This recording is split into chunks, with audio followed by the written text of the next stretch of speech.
सलाम नमस्ते सत श्री अकाल। सोनियो की हाल है? सलामत रवो तो खुश रवो।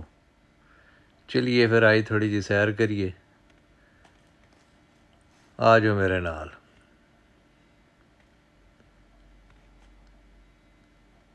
ਜਦੋਂ ਬੱਚਾ ਪੈਦਾ ਹੁੰਦਾ ਹੈ ਨਾ ਤੇ ਮਾਪਿਆਂ ਨੂੰ ਬੜੀ ਖੁਸ਼ੀ ਹੁੰਦੀ ਹੈ ਤੇ ਫਿਰ ਬੱਚੇ ਦੀ ਜ਼ਿੰਦਗੀ ਦੇ ਵਿੱਚ ਜਿਹੜਾ ਨਾ ਉਹ ਖੇਡ ਤਮਾਸ਼ਾ ਜਿਹੜਾ ਉਹ ਬੜਾ ਇੰਪੋਰਟੈਂਟ ਹੁੰਦਾ ਹੈ ਔਰ ਉਹਨੂੰ ਇਹਦੇ ਨਾਲ ਬੜੀ ਖੁਸ਼ੀ ਮਿਲਦੀ ਹੈ। ਉਹ ਫਿਰ ਮਸਤੀਆਂ ਕਰਦਾ ਹੈ। ਉਹਨੂੰ ਫਿਰ ਖਾਣੇ ਪੀਣੇ ਤੋਂ ਬਾਅਦ ਜਿਹੜਾ ਨਾ ਉਹ ਤਮਾਸ਼ਿਆਂ ਦੇ ਵਿੱਚ ਉਹਦਾ ਇੰਟਰਸਟ ਹੁੰਦਾ ਕਿ ਮੈਨੂੰ ਚੁੱਕ ਲਓ, ਮੈਨੂੰ ਬਾਹਰ ਲੈ ਜਾਓ, ਮੈਂ ਇਹ ਖਿਡੌਣਾ ਲੈਣਾ। ਫਿਰ ਥੋੜ੍ਹਾ ਜਿਹਾ ਸਿਆਣਾ ਹੁੰਦਾ ਅਤੇ ਫਿਰ ਉਹ ਆਖਦਾ ਮੈਨੂੰ ਕਹਾਣੀ ਸੁਣਾਓ, ਮੈਨੂੰ ਗਾਣਾ ਸੁਣਾਓ। ਹਾਂਜੀ, ਮੈਨੂੰ ਮੋਢੇ ਲਾ ਕੇ ਕਿਤੇ ਝੂਲੇ ਦਿੰਦੇ ਹੋ, ਉਹਨੂੰ ਘੁਮਾਉਂਦੇ ਹੋ। ਥੋੜ੍ਹਾ ਜਿਹਾ ਹੋਰ ਉੱਤੇ ਹੁੰਦਾ ਅਤੇ ਫਿਰ ਉਹਨੂੰ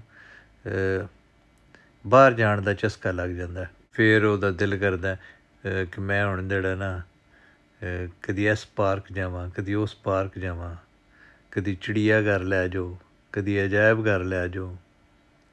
ਹਾਂਜੀ, ਸਕੂਲੇ ਨਾ ਲੈ ਜਾਓ। ਅਤੇ ਫਿਰ ਉਹਨੂੰ ਯਾਰਾਂ ਬੇਲੀਆਂ ਦੇ ਘਰਾਂ 'ਚ ਆਉਣਾ ਜਾਣਾ ਉੱਥੇ ਚੰਗਾ ਲੱਗਦਾ। ਟੀਨਏਜਰ ਹੁੰਦਾ ਅਤੇ ਫਿਰ ਉਹ ਬੜਾ ਸੈਲਫ ਕਾਨਸ਼ੀਅਸ ਹੋ ਜਾਂਦਾ। ਉਹ ਹਰ ਵੇਲੇ ਸ਼ੀਸ਼ਾ ਵੇਖਦਾ ਰਹਿੰਦਾ। ਉਹ ਹਰ ਵੇਲੇ ਸ਼ੀਸ਼ਾ ਵੇਖਦਾ ਕਿ ਮੇਰੇ ਵਾਲ ਸੋਹਣੇ ਨੇ, ਮੈਂ ਸਟਾਈਲਿਸ਼ ਲੱਗ ਰਿਹਾ। ਹਾਂਜੀ, ਮੇਰੇ ਕੱਪੜੇ ਚੰਗੇ ਨੇ। ਜਦੋਂ ਤੱਕ ਉਹ ਸੈਟਿਸਫਾਈਡ ਨਹੀਂ ਨਾ ਹੁੰਦਾ ਉਹ ਘਰੋਂ ਬਾਹਰ ਨਿਕਲਣਾ ਪਸੰਦ ਹੀ ਨਹੀਂ ਕਰਦਾ। ਉਹਨੂੰ ਫਿਰ ਆਪਣੀ ਪਸੰਦ ਦੇ ਜੁੱਤੇ ਚਾਹੀਦੇ ਨੇ, ਫੈਸ਼ਨੀ ਜੁੱਤੇ ਚਾਹੀਦੇ ਨੇ। ਫਿਰ ਉਹਨੇ ਕਿਹਾ ਐਨਕ ਵੀ ਲਾਉਣੀ ਹੈ ਰੇ-ਬੈਨ ਦੀ। ਅਤੇ ਇਹ ਇਨਸਾਨੀ ਫਿਤਰਤ ਹੈ। ਅਤੇ ਉਹ ਮਤਲਬ ਉਹ ਛੋਟੀਆਂ ਛੋਟੀਆਂ ਜਿਹੜੀਆਂ ਉਹਦੀਆਂ ਖਵਾਹਿਸ਼ਾਂ ਹੁੰਦੀਆਂ ਨੇ ਨਾ ਉਹਦੇ ਵਾਸਤੇ ਉਹ ਉਸ ਵਕਤ ਉਹ ਇੰਝ ਹੁੰਦਾ ਜਿਵੇਂ ਹਿਮਾਲਿਆ ਚੜ੍ਹਦਾ ਕਿ ਇਹ ਨਾ ਕੀਤਾ ਤਾਂ ਬਸ ਜ਼ਿੰਦਗੀ ਖ਼ਤਮ ਹੈ। ਜਦ ਕਿ ਉਹਨਾਂ ਦੀ ਕੋਈ ਅਹਿਮੀਅਤ ਹੀ ਨਹੀਂ ਹੁੰਦੀ ਔਰ ਨਾ ਉਹਨੂੰ ਕੋਈ ਅਹਿਮੀਅਤ ਦੇ ਰਿਹਾ ਹੁੰਦਾ।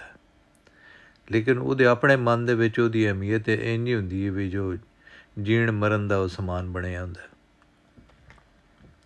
ਫਿਰ ਥੋੜ੍ਹਾ ਵੱਡਾ ਹੁੰਦਾ ਅਤੇ ਫਿਰ ਉਹਦੇ ਵਿੱਚ ਇੱਕ ਅਹਿਸਾਸ ਤਫਾਖਰ ਆ ਜਾਂਦਾ, ਮੁਕਾਬਲਾਬਾਜ਼ੀ।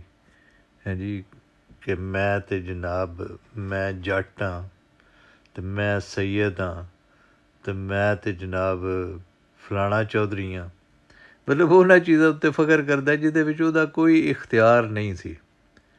ਵੀ ਤੂੰ ਜੇ ਕਿਸੇ ਘਰ ਜੰਮ ਪਿਆ ਅਤੇ ਤੂੰ ਆਪਣੀ ਖਵਾਹਿਸ਼ 'ਤੇ ਜੰਮ ਪਿਆ, ਅੱਲਾ ਦੀ ਮਰਜ਼ੀ ਸੀ।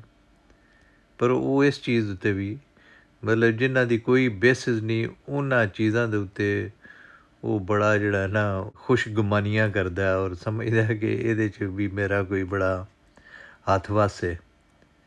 ਉਹ ਬਜਾਏ ਸ਼ੁਕਰਗੁਜ਼ਾਰ ਹੋਣ ਦੇ ਉਹਦੇ ਦੁਲੱਤੀਆਂ ਝਾੜਦਾ ਫਿਰਦਾ।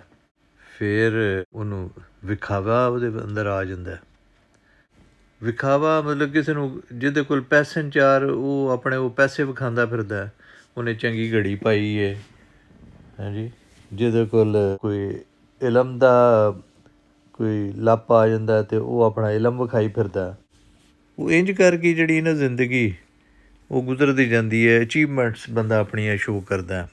ਫਿਰ ਅਗਲੀ ਸਟੇਜ ਆਉਂਦੀ ਹੈ ਕਿ ਕੋਈ ਸ਼ਾਦੀ ਵਿਆਹ ਹੋ ਜਾਂਦਾ, ਕੋਈ ਜੋਬ ਲੱਗ ਜਾਂਦੀ ਹੈ। ਫਿਰ ਉਹ ਮਾਲ ਪਿੱਛੇ ਲੱਗ ਜਾਂਦਾ। ਫਿਰ ਉਹ ਔਲਾਦ ਦੀ ਤਰੱਕੀ ਔਰ ਉਹਨੂੰ ਕਿਸੇ ਮੰਜ਼ਿਲ ਉੱਤੇ ਅਪੜਾਉਣ ਉੱਤੇ ਲੱਗ ਜਾਂਦਾ।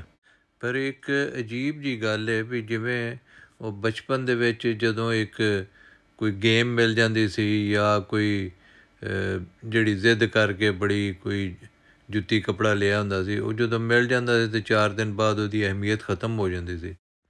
ਸੋ ਦੁਨੀਆ ਦੇ ਵਿੱਚ ਹਰ ਨਾਯਾਫਤ ਦੀ ਜਿਹੜੀ ਉਹ ਖਵਾਹਿਸ਼ ਹੈ ਨਾ ਉਹ ਬਸ ਉਹਦੇ ਪਾਉਣ ਤੱਕ ਹੁੰਦੀ ਹੈ। ਉਹ ਜਿਉਂ ਹੀ ਸਾਨੂੰ ਉਹ ਸ਼ੈ ਲੱਭ ਜਾਂਦੀ ਹੈ ਉਹਦੀ ਅਹਿਮੀਅਤ ਖ਼ਤਮ ਹੋ ਜਾਂਦੀ ਹੈ। ਅਗਲੇ ਦਿਨ ਮੈਨੂੰ ਮੇਰੇ ਬੇਟੇ ਨੇ ਦੱਸਿਆ ਵੀ ਉਹ ਸੁਬਾਹ ਸੁਬਾਹ ਹੀ ਫੋਨ ਆਇਆ, ਉਹਨਾਂ ਦਾ ਇੱਕ ਦੋਸਤ ਜਿਹੜਾ ਉਹ ਮੋਰਾਕੋ ਗਿਆ ਸੀ ਅਤੇ ਉਹਨੇ ਆਖਿਆ ਜੀ ਮੈਂ बड़े अच्छे होटल च ठहरे असां, तो हुण मैं बाहर सड़क ते पिया।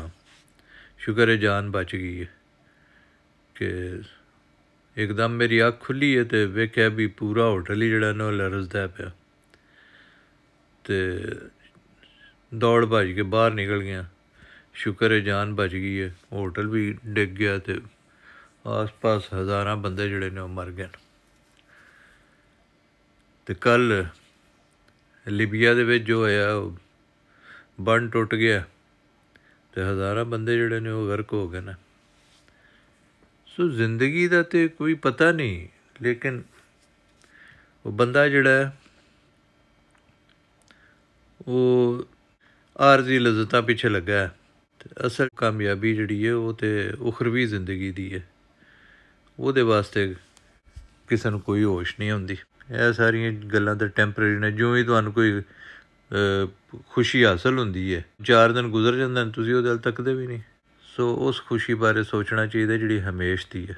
ਇਹ ਖਵਾਹਿਸ਼ਾਂ ਦੇ ਪਿੱਛੇ ਭੱਜ ਭੱਜ ਕੇ ਮਰ ਜਾਣਾ ਨਾ, ਇਹਦਾ ਕੋਈ ਫਾਇਦਾ ਨਹੀਂ।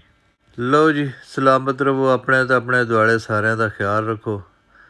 ਅੱਲਾਹ ਤਾਲਾ ਆਸਾਨੀਆਂ ਦੇ ਅਤੇ ਆਸਾਨੀਆਂ ਤਕਸੀਮ ਕਰਨ ਦਾ ਸ਼ਰਫ ਦੇ। ਰੱਬ ਰੱਖਾ। ਮਿਲਣੇ ਆ ਫਿਰ ਅਗਲੇ ਬਲੌਗ 'ਚ। अल्लाह हाफिज़।